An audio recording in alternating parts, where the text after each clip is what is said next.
Hi guys, James at RampantLionReviews again for you today with another beer review. For this one we are going to stick to Sweden and we're going to return to a brewery that has featured on the channel a good number of times before. I've had some really nice beers from these guys over the years, and I guess this is a brewery that you could term as being the kind of one of the pioneers of the American style craft beers here in Sweden. They're quite well established actually, but the beer we're going to have a look at today is a style that you don't come across all that often. They released it for the winter period of 2020-2021, and unfortunately I just didn't get the chance to review this one before I went home to Scotland over the winter break, and you will see a few winter beers being published over the next little while, so I hope you enjoy those even though they are a little bit late. But for this review then, we are going to head up to Dalarna county to the northwest of Stockholm, probably about 2/3 of the way up Sweden if I remember rightly, and we're going to go to a little place called Hedemora to be specific. So that means that we're going to have a look at yet another beer from Oppigårds Bryggeri, and to give this beer its full name, it is the Vinter 2020-2021 India Pale Lager.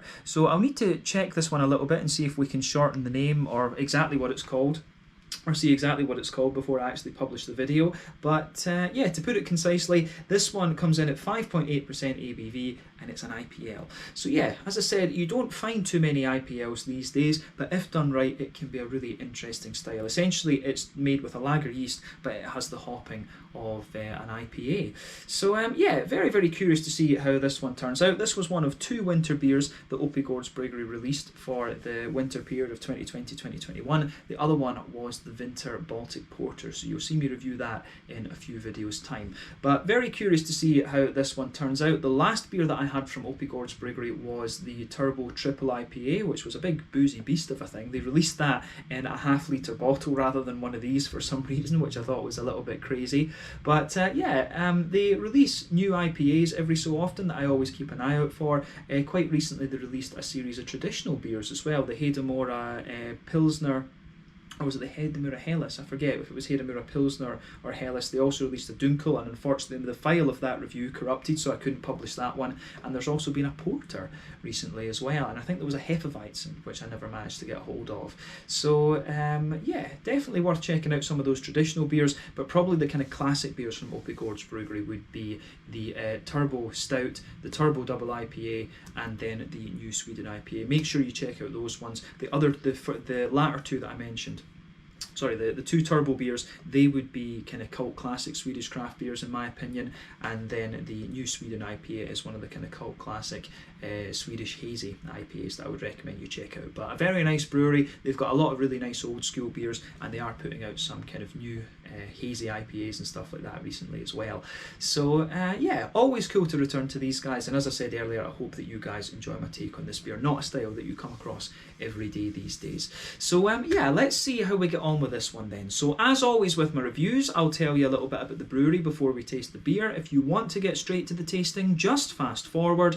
All the usual links are in the video description below. That's the brewery website, the link to my other reviews that I've done from Oppigårds Bryggeri before, and you will see another review from these guys fairly soon, and we'll see what they release over 2021. But there's all the usual social media down there. If you want to see more reviews, do please consider subscribing to the channel. The whole channel of course has a geography based tagging system, so you can go into the homepage and search for beer based on country, city, state, county, province, prefecture, whatever it is you're interested in.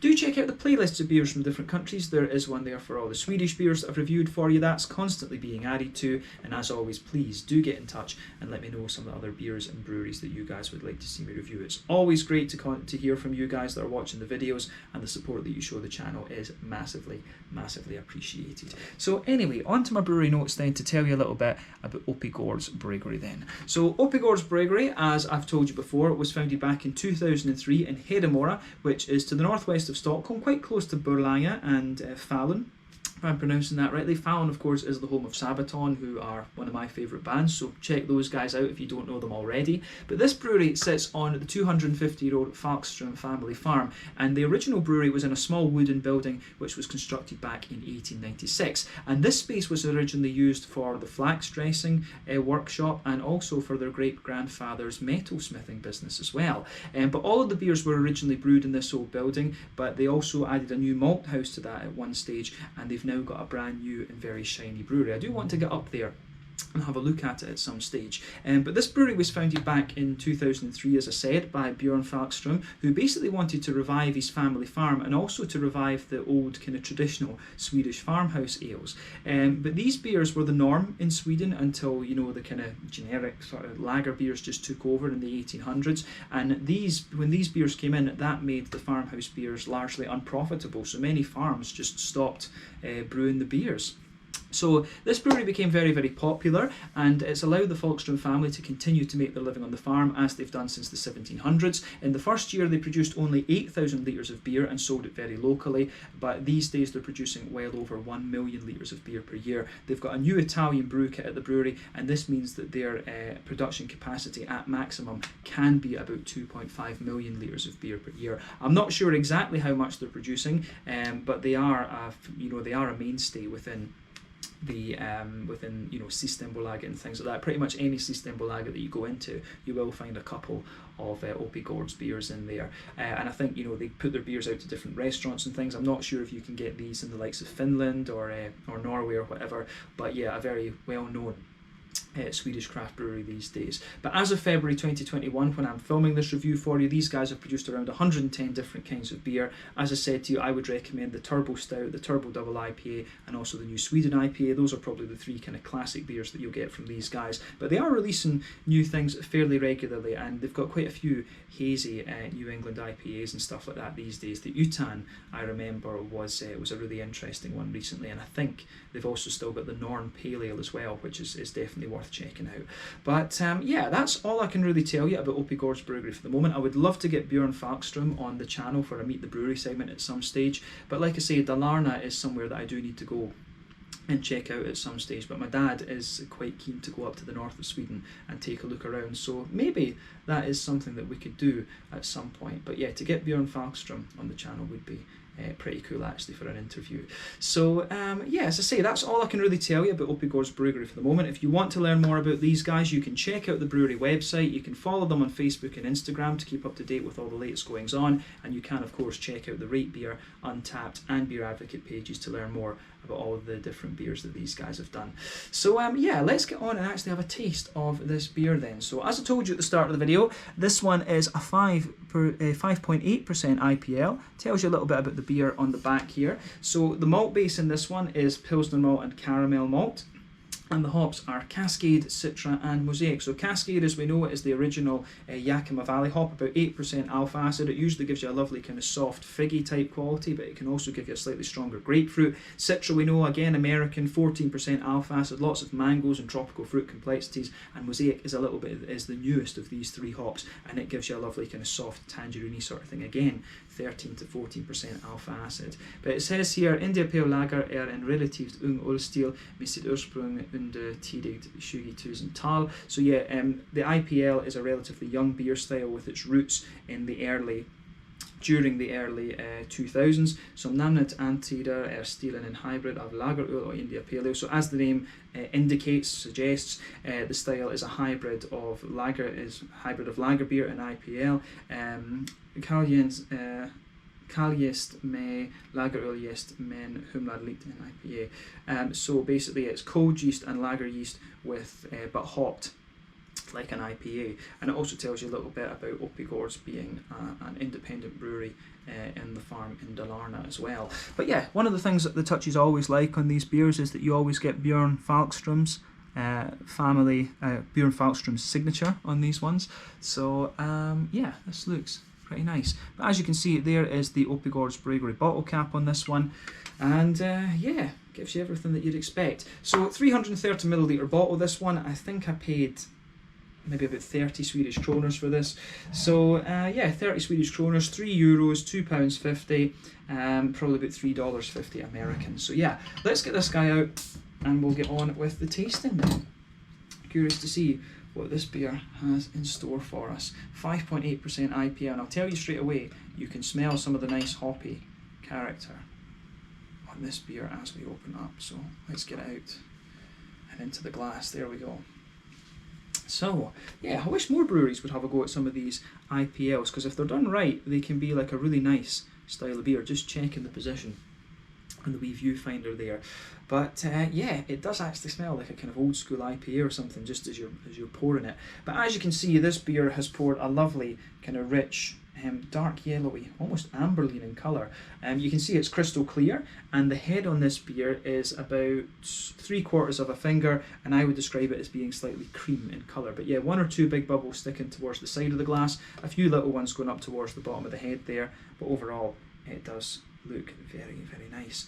So yeah, let's see, shine the light through it. Yeah, it's definitely leaning, it's a very dark yellow leaning towards the amber end of things, but yeah, when it's got caramel in it, that is going to give you this kind of colour. But yeah, remember, the colour of your beer is dependent on 2 things. 1, the type of malt that you use, 2, the length of the boil. The longer that you boil the wort, the more the sugar's caramelised, thus you get a darker colour. But again, it's dependent in the first instance on exactly what type of malts that you use. But yeah, it looks very nice, crystal clear, so I think this beer has been filtered a little bit. Don't think you can really, yeah, I don't think you can really kind of get that level of clarity without filtering it. But yeah, looks very nice, and kind of nothing particularly surprising about this beer in terms of its appearance when you consider what style it is. The IPLs can be a little bit more amber like this, or they can be more kind of blonde like a Pils basically. So yeah, let's take a closer look at the aroma then and just see how we get on with this one. That does actually smell pretty nice. I love beers that just have this big kind of oily hoppy character like this. As you'll know if you've watched the channel for any length of time, I'm a huge fan of the West Coast IPAs. I'm also a big fan of lager beers these days as well. I've been getting really into my lagers, and that was one of the main reasons why I bought this beer actually. But this one's got a lovely, just big, oily, juicy, fruity character to it. So yeah, we'll focus on the malty side, then we'll come back to the fruits, but the fruits are the first thing that hit you in this beer. So yeah, underneath this one you can smell a little bit of that kind of smooth bready malt in there. You know, you're getting a little bit of the Pilsner malt in there. You can get a little bit of that kind of crispness from the Pilsner malty side of things as well. But yeah, lots of, you know, there is a good little bit of sweet caramel in there. Although in fairness, I would argue that it comes across as being a little bit more sort of biscuity rather than anything else, to be honest with you. So yeah, I do like how that goes together. So yeah, the fruity side of this beer, I think, is just really nice. But I mean, the backbone of it, I just think goes really nicely. I mean, it's like there's a brewery at home in Scotland called Williams Brothers, and if I ever tried a beer from Williams Brothers blind, I'm sure I could tell you that it was one of their beers. It's just, you know, the malt base is so distinctive, the aroma is very distinctive. You can just tell right away that it's a Williams Brothers beer, and I feel like that a little bit about this one. You know, the Oppigårds beers, they've always got a nice oily fruity character to them. They've always got a nice smoothness to the malt base, and you know, you always pick, you know, I'm picking that up in the aroma here. There's quite a few things that I would consider as trademark Oppigårds coming out of this beer. So like I say, smooth bready note, a little bit white bready, a little bit brown bready, sweet kind of biscuity malts in there, a little bit of Pilsner malt, and yeah, I really like how just the malty side of this beer goes together. But of course the focus with an IPL will be on the hops. So on the green side of things then, you get a wee touch of earthiness out of this one, which is the mosaic that's going to give you that. So yeah, good little bit of kind of earthiness from the mosaic in my mind, but not too prominent. And as you kind of come forward on the nose, you get more of a floral aromaticity, but it's not too spicy. It just has a nice little bit of kind of brightness to it. And then at the front of the nose, the beer is a little bit more kind of grassy and zesty. And there is a fair little bit of zest out of this beer. I mean, when you've got Citra, Cascade and Mosaic in this one, you know, the you know, Citra and Mosaic are slightly higher alpha acid hops than Cascade is, but I would suspect that Cascade is probably being used as the bittering hop, and the other two are being used later on in the boil and things. So yeah, you do get a nice little bit of bright floral aromaticity and quite zesty grassiness as well, and again, that's one of the trademarks of the Cascade. But the fruity side of this beer is, I think, where it really shines. So straight away, as I said, you get oily fruits out of this beer. So for me, you can smell that nice slightly almost red fruity figgy sort of thing. that Cascade's going to give you. You get a wee bit of mango. You do get a little bit of an oily mango out of this one, which is the Citra, and then you've got that lovely kind of tangerine orangey note from Mosaic as well. Mosaic's a lovely hop in that sense. I was always a big fan of Amarillo with the big oily orangey characteristics, and Amarillo seemed to take a little bit of a, it seemed to disappear for a little while because everyone was using Mosaic because it just has a little bit more complexity to it than Amarillo does. But yeah, you get that lovely juicy kind of tangerine note from the Mosaic in this beer straight away. But there are one or two little other complexities in this one. There's a wee tiny little bit of like gooseberry or something like that, maybe a little touch of limey character, which I suspect would be coming from the Citra, because Citra's going to give you all of these little things. But the fruity aroma of this beer, I think, is what really stands out about it. I mean, it's got that lovely red fruity note, as I say, that you get from Cascade. It's got the mango and the little complexities from the Citra, and it shows off the kind of orangey tangerine side of the Mosaic quite nicely as well. So it's got a really nice aroma to it, this beer. Reminds me quite a little bit of some of the West Coast IPAs and things like that. And I do wonder, if I was to smell this beer blind, I might think it was like a West Coast IPA or maybe a pale ale or something like that. I've got a feeling I might say it was a pale ale. I don't know if I would necessarily think that it's an IPL, but that might well be just because this is a style you don't come across all that often. But as I always say, take a bit of time to ponder over the aroma before you try the beer, but we're going to have a taste of this one now and see what it's all about. So this one is the Vinter Shugi India Pale Lager, 5.8% ABV IPL, to put it simply, from Oppigårds Bryggeri in Hedemora in Dalarna county here in Sweden. Now let's get stuck into this one. Slanja, skål, cheers.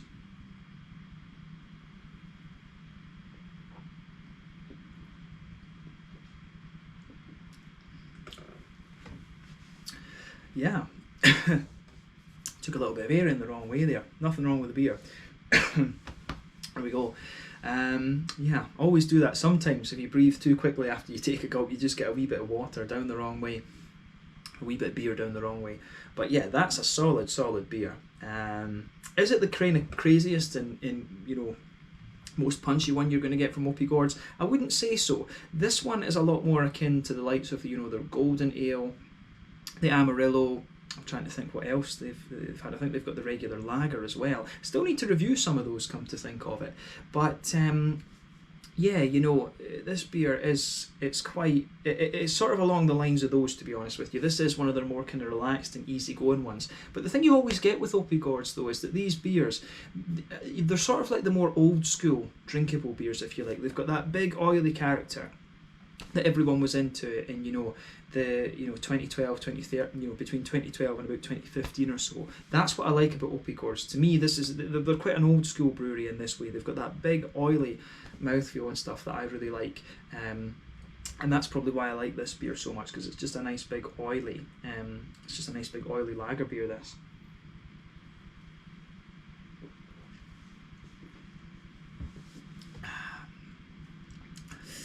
So yeah, it's just really nicely done. So let's try and just break down the flavour of this beer for you then and see how we go. So I mean, straight away with this beer, the middle of your palate is blanketed by the Pilsner malt, although the Pilsner malt isn't quite as obvious as you would find in you know, a regular lager beer, to be honest with you. I mean, it comes across as a lot smoother, if that makes sense. But as I've mentioned in other reviews, Pilsner malt's a bit of a pain in the arse to describe, because it's more, it does obviously give you a little bit of flavour, but for me, Pilsner malt is more about the kind of mouthfeel of the beer, almost. That's the thing I find really interesting about Pilsner malt.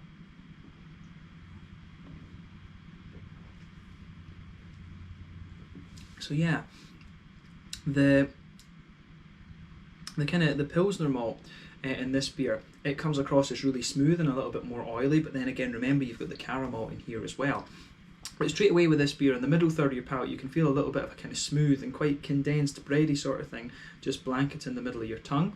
On top of that, you get a wee bit of you do get that kind of, if you go down the middle line of your palate, you do get that sort of crisp, that real kind of crispness out of the, you get that nice crispness right down the kind of middle line of the tongue. But then in the very centre of your palate, you get the sweet kind of caramelly notes of the caramel in there. But as you move out from the centre of that, you do get more of a kind of biscuity McVitie's digestive sort of thing, just as you move out towards the edges of the palate. So it's got 2 or 3 layers to it, this beer, as I say. Sort of brown bready notes. In the middle of that, you've got the kind of crisp Pilsner malt, and then on top of that, you've got the oily caramel, then the McVitie's digestive biscuity sort of things coming out of the beer. So it's quite straight shooting in its malt base, but it does the job effectively, if that makes sense. So as you go towards the back of that middle third of your tongue, you get a wee bit of a kind of bready. You do get a little bit of a sort of bready, bread crusty kind of thing out of it. Then as you move to the very back, to the back third of your palate, there is a wee bit more of a kind of wholemeal bready sort of grainy kind of thing out of the beer, but you do get quite a lot of that Pilsner malty crispness on the back third of your palate there as well. So yeah, the beer does have a wee bit of thickness in the back third of your palate, and then that kind of drops down a little bit as you go into the middle third of your tongue. But I mean, it's a fairly, it's a simple malt base, this one. It's 2 different types of malt, and I think it works pretty well, to be honest with you. I mean, it does the job really effectively, so thumbs up to them for that. And it gives you that big kind of oily but still smooth thing that you expect of some of these more kind of sessionable Oppigårds beers.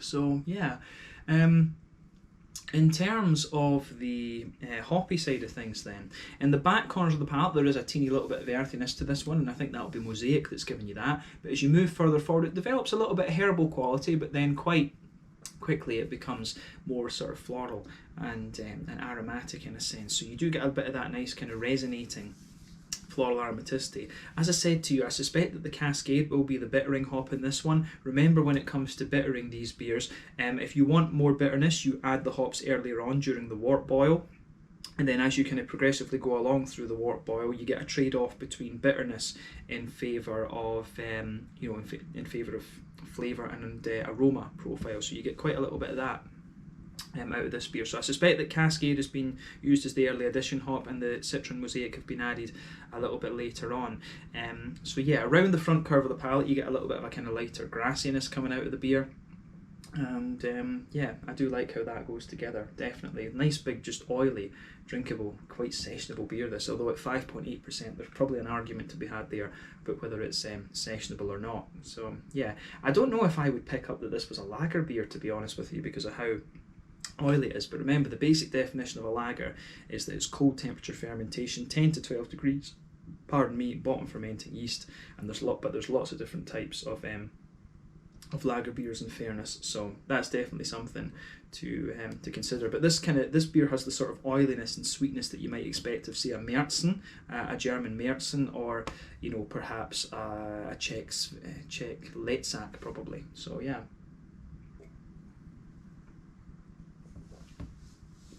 But yeah, it's really nice regardless. But yeah, around the front curve of your palate you do get just a nice little bit of grassiness out of the beer. But as I always say, on that front third of your tongue, that's where you get that nice oily bubble where the juicy fruity esters push their way out of the beer. And we'll focus on that now.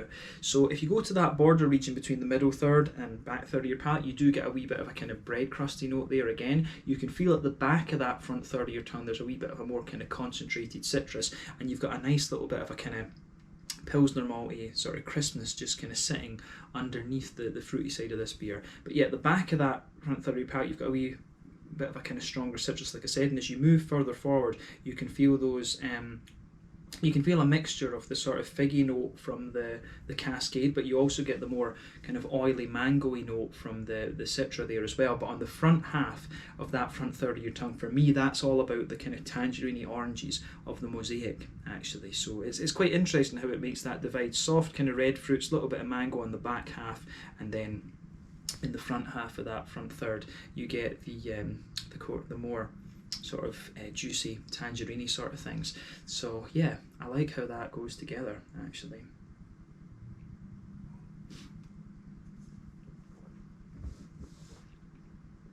So yeah, I mean, it's the fruity side of this beer for me is really nice and oily. You can feel the more that you drink of it, you start to get a few of the complexities of the citra hop coming out, and yeah, it's got a really nice, you get a wee bit of gooseberry out of the beer, which I do like. I think there's a wee bit of that coming out from the citra on this one, and then you've also got a nice little bit of a kind of zesty You've also got a really nice little bit of just zesty, almost limey character coming out of this one. The grassy component of this beer gets a little bit more zesty the further that you go into the aftertaste. But overall, this is a nice, solid beer. As I say, it's not the kind of craziest one that you're going to find from Oppigårds, but it's quite representative, I think, of their more sessionable things that they do. And as I say, I need to make sure and review a couple of those for you on the channel for a wee while. I need to check, because I think I've reviewed one or two, but there are a few there that I need to get done, basically. But yeah, I guess in terms of flavour profile, this one gets like a thumbs up from me. I've enjoyed this. It is, in some ways, it's actually a little bit like a kind of old school West Coast paleo in some ways, this beer. But yeah, I do appreciate this. This is quite a well done India Pale Lager, and generally speaking, when it comes to Oppigårds, you are going to get a well done and well refined beer. So you have to appreciate them for that. In terms of the mouthfeel, then, to round off the review, I would describe this beer as being quite mid-bodied. The carbonation's very, very smooth. The mouthfeel overall, though, is quite oily. In terms of hoppy bitterness and things, what would we say? I don't find this one madly bitter. I think maybe about 40 or 50 IBUs at the absolute most. And you know, that kind of makes sense these days because everyone's used to the New England IPAs. So yeah, go figure. But yeah, the hoppy side of this beer, 40 or 50 IBUs. The malt base is nice and smooth, but at the same time it's got a bit of an oily character to it, which is what you would want. And then you've also got some nice big oily, but still a little bit juicy fruits to this beer too. So it gives me everything that I would want from an IPL. I've enjoyed reviewing this one, so yeah, I think we can leave it at that for this review. Impressed with this beer, so well done to Oppigårds Bryggeri for this, and I look forward to trying the Vinter Baltic Porter that we have as well. So yeah, let's leave it there. This one was the Vinter Shugi India Pale Lager, 5.8% ABV from Oppigårds Bryggeri in Hedemora in Dalarna County. A little bit further north in Sweden, somewhere that I do need to go and visit. Thank you again for watching. Check out my social media, check out Oppigårds Bryggeri. Make sure that you try the Turbo Double IPA, Imperial Stout, and the new Sweden IPA as well if you get the chance. Those are probably the three kind of classic beers from these guys, but you know, any of the other stuff that they do is pretty good as well. Like I say, the Utan is a more modern beer, which I think is very nice, and Norn Pale Ale is a fairly easy one to get a hold of as well, and pretty damn solid. So yeah, thanks again for watching. As I say, check out my social media. Let me know your own thoughts on this beer in the comments section below. Let me know your favourite beers are from Oppigårds Bryggeri, and I'll catch you guys in the next review. Slàinte, skål, cheers, and do get a hold of this beer or some of the other Oppigårds ones if you get the chance.